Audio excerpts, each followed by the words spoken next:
In this episode, we will talk about SageAttention3, microscaling FP4, attention for inference, and an exploration of 8-bit training.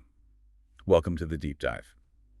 Today we are plunging into, well, a really fascinating piece of research.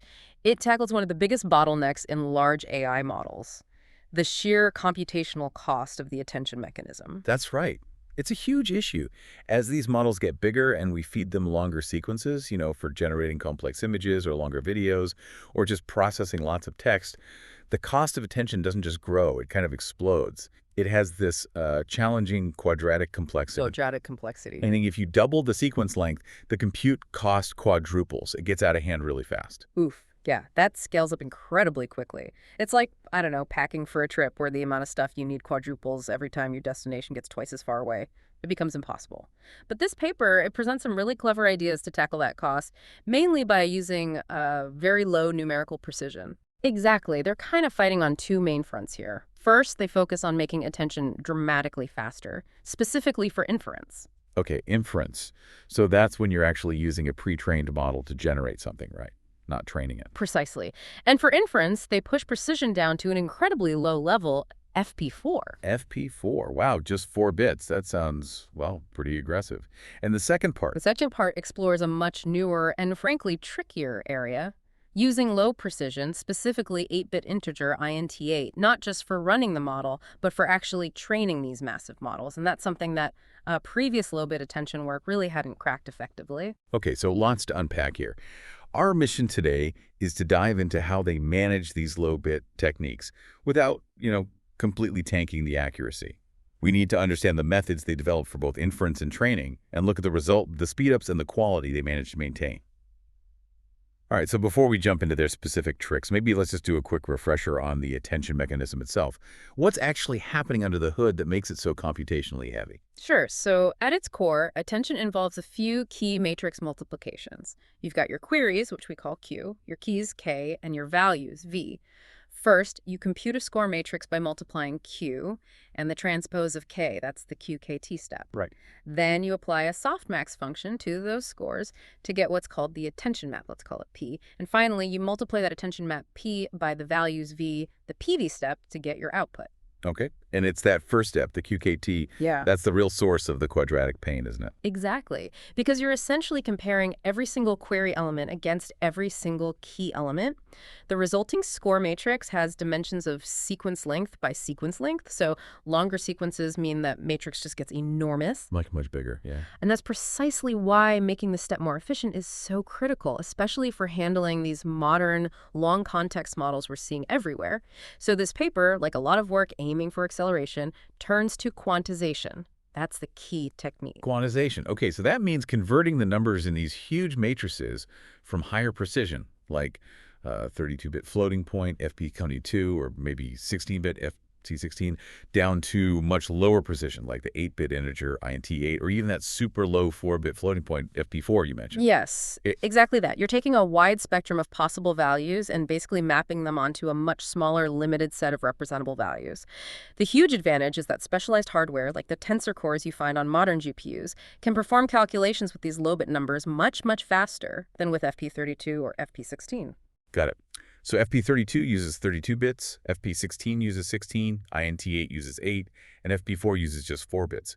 Fewer bits means less data to move, potentially way faster math if the hardware supports it. Precisely. And how you do that conversion, that mapping, really matters. They talk about different granularities for quantization. Per token means you calculate a scaling factor based on each individual row of a matrix.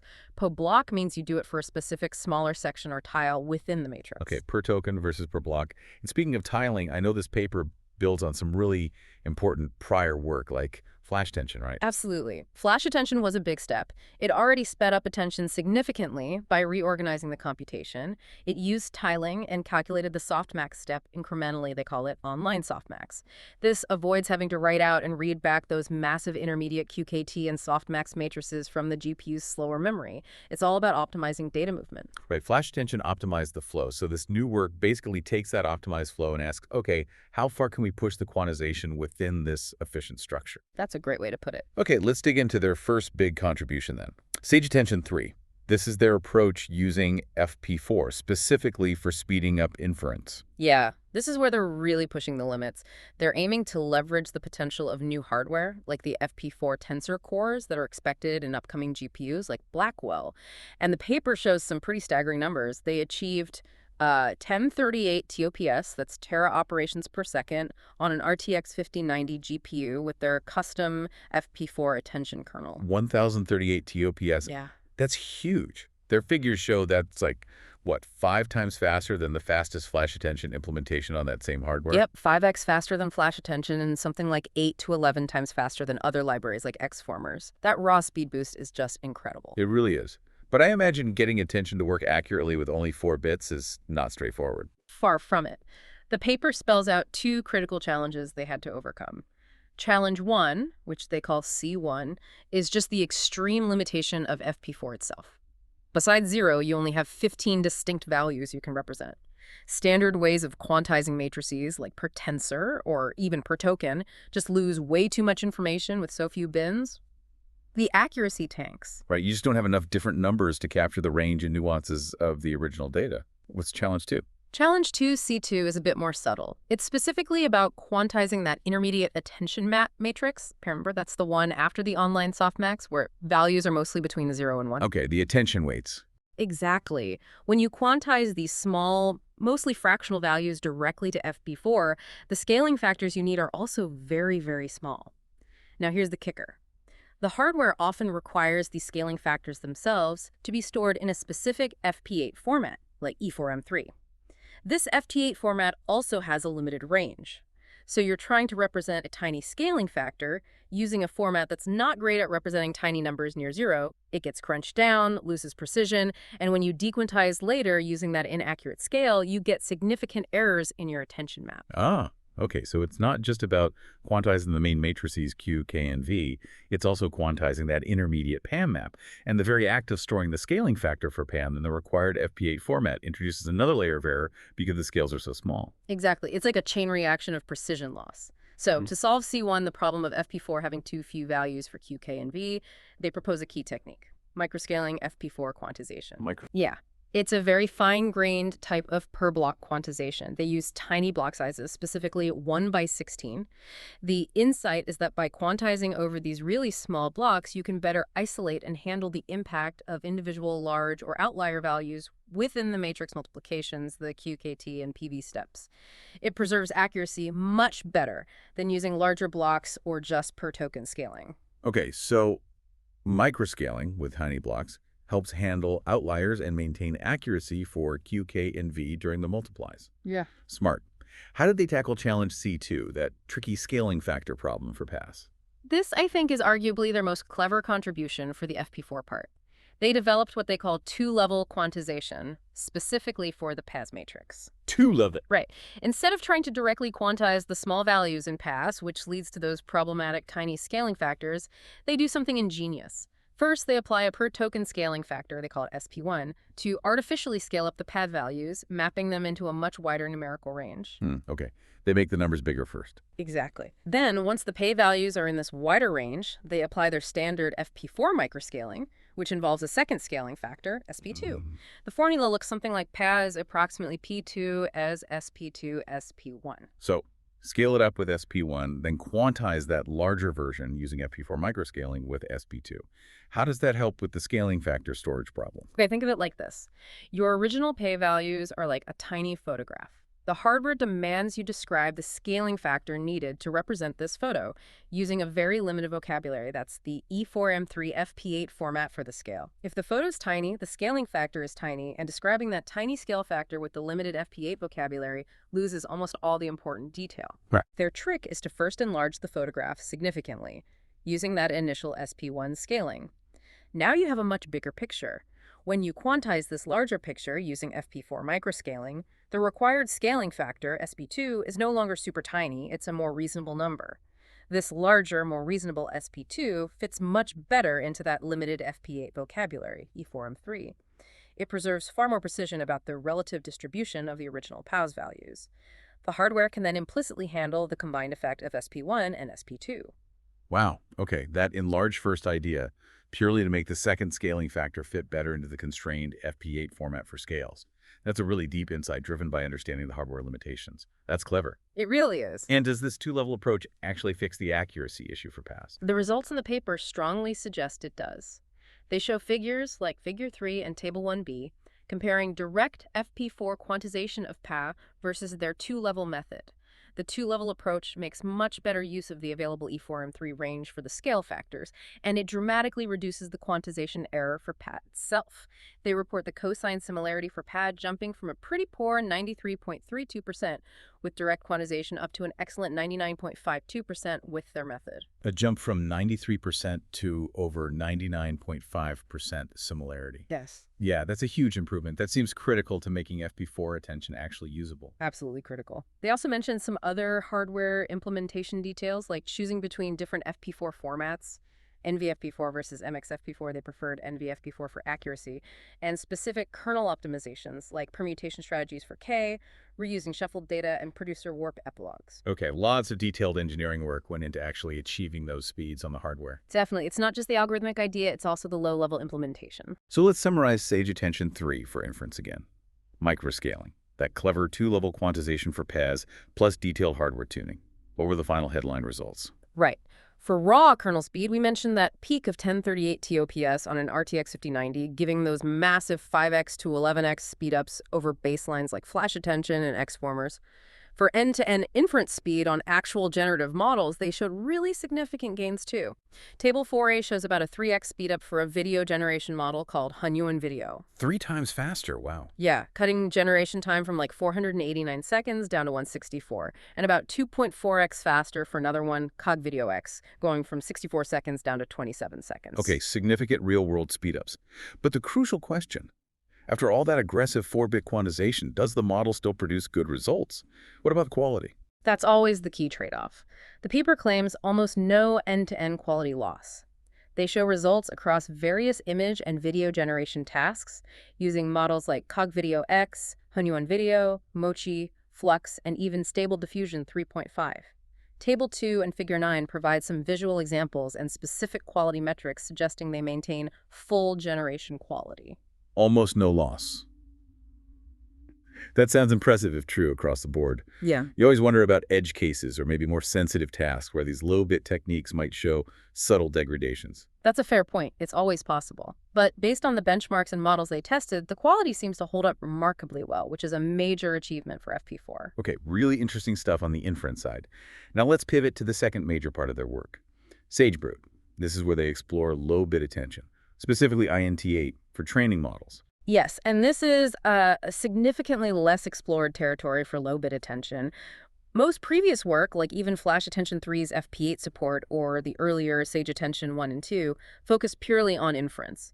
Training is harder because it involves the backward pass calculating gradients to update the model weights, and that process is much more numerically complex and, crucially, sensitive to error accumulation. Right. Errors introduced by quantizing during training could potentially just mess up the whole learning process, couldn't they? The model might not converge properly. That's exactly the key challenge they identify, C3, in their paper. They found that the gradients related to the attention map, DP, calculated during the backward pass, are extremely sensitive to quantization errors. Any errors introduced there tend to propagate backwards and accumulate, particularly into the final gradients calculated for Q and K, DQ and DK, and this problem gets amplified, especially with longer sequences. So quantizing too aggressively or maybe in the wrong places during that backward gradient calculation is really risky for training stability. How does SageBrood, their proposed INT8 training method, navigate this? Their solution comes from a careful analysis of the computations involved in the attention backward pass. It turns out there are 5 main matrix multiplications needed. Through experiments, they discovered that quantizing just one specific step has a disproportionately large negative impact on accuracy. That step is the multiplication involving the gradient of the output, DO, and the transposed values matrix, VT. This DOVT step computes the gradient of the attention map, DP. Okay, so that specific calculation, DOVT leading to DP, is the really sensitive spot in the backward pass. Correct. They pinpointed that as the main source where quantization errors tend to accumulate and significantly pollute the crucial final gradients for DQ and DK. So what did they decide to do about it in SageBrood? Their key design decision was basically strategic precision. They decided to keep only that highly sensitive DOVT matrix multiplication in higher precision specifically. They use FP16 for that one step during the backward pass. Ah, okay. Keep the most critical part in FP16. What about all the other calculations? For the other 6 matrix multiplications involved across both the attention forward pass and the backward pass, they accelerate them using INT8 precision with per block quantization. God, so it's a mixed precision approach. Exactly. The forward pass quantizes Q, K, V, and even the intermediate PES to INT8. The backward pass keeps that one critical DOVT step in FP16, but then quantizes the subsequent calculations needed to get DV, DQ, and DK down to INT8. It's a targeted approach. Makes sense. Keep the most sensitive link in the chain strong and quantize the rest for speed. So what kind of performance and, more importantly, effectiveness did they actually see with SageBrood for training? Okay, performance first. For the combined forward plus backward attention kernel speed, they reported up to a 1.67x speedup over the standard Flash Attention 2 using BF16 precision, running on an RTX 4090 GPU. 1.67x speed up for the attention kernel during training. That's still a decent boost, even if not quite the dramatic numbers from the FP4 inference side. It's solid, yeah. Training is complex. When they looked at end-to-end training speedup for a full model, like a Llama 1B parameter model, the overall acceleration was around 1.15x. 1.15x end-to-end. Okay, so some speed up, but maybe not revolutionary just yet. What about the effectiveness? Does it train correctly? Does the model actually learn and reach the same quality level? This is where SageBrood shows really significant promise, especially for a very common scenario: fine-tuning existing models. Ah, fine-tuning. Yeah. For fine-tuning tasks, they claim lossless performance. They show results where the training loss curves using their INT8 SageBrood perfectly align with standard BF16 training, and crucially, the final model quality metrics on a whole range of downstream tasks, things like mathematical reasoning, GSM-8K, reading comprehension, DRBP, general knowledge, MMLU, common sense reasoning, HelloSwag. These metrics were essentially identical whether they fine-tuned with SageBrood INT8 or standard BF16. They tested this on models like Quinn 2.5 and Llama 3.2. Wow, okay.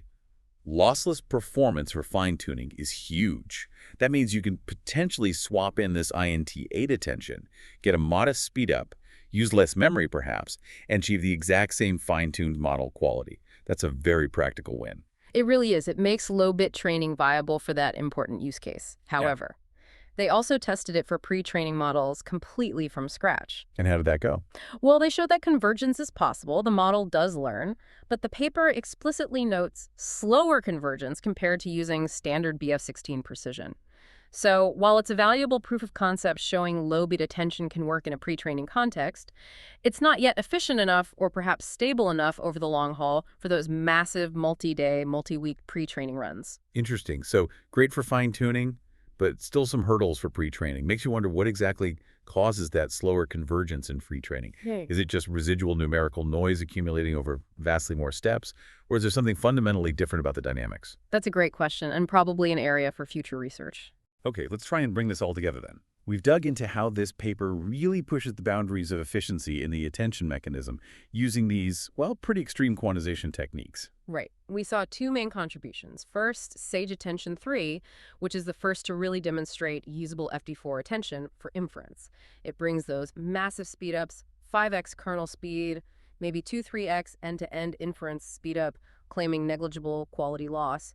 And that was thanks to those key technical insights like microscaling and that very clever 2-level quantization strategy for the attention map to handle the FP8 scale factor limits. Yep.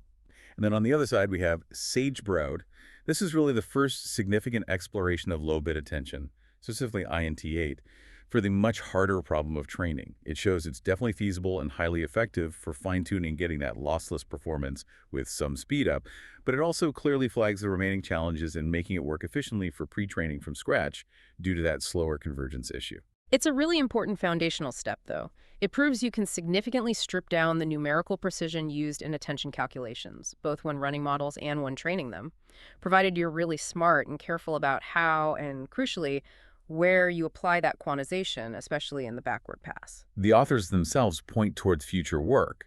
They suggest, for instance, that the current SageBro training speedup might be somewhat limited by their specific Triton kernel implementation, hinting there could be more performance gains possible with further optimization. Right. And of course, the big challenge remains continuing the research to make low bit attention fully viable, stable, and efficient for those incredibly demanding and costly large scale pre training tasks.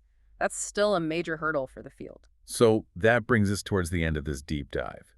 We've seen how researchers are just relentlessly chipping away at the computational cost of AI models, employing techniques as extreme as 4-bit floating point for inference on upcoming hardware. And carefully navigating the numerical minefield of the backward pass using 8-bit precision for training, at least for fine-tuning. It's a constant push for efficiency. Absolutely. And it makes you think, if these low-bit attention techniques can make inference dramatically faster on newer hardware and make fine-tuning possible with less precision and some speed up, what does this really mean for democratizing access to powerful AI? Could we genuinely see these advanced models running much faster on more widely available, maybe cheaper hardware in the near future? And looking forward, what are the biggest remaining fundamental obstacles to making the training of these massive models truly cheap and efficient for everyone, everywhere? That's definitely something to ponder as you continue your own deep dives.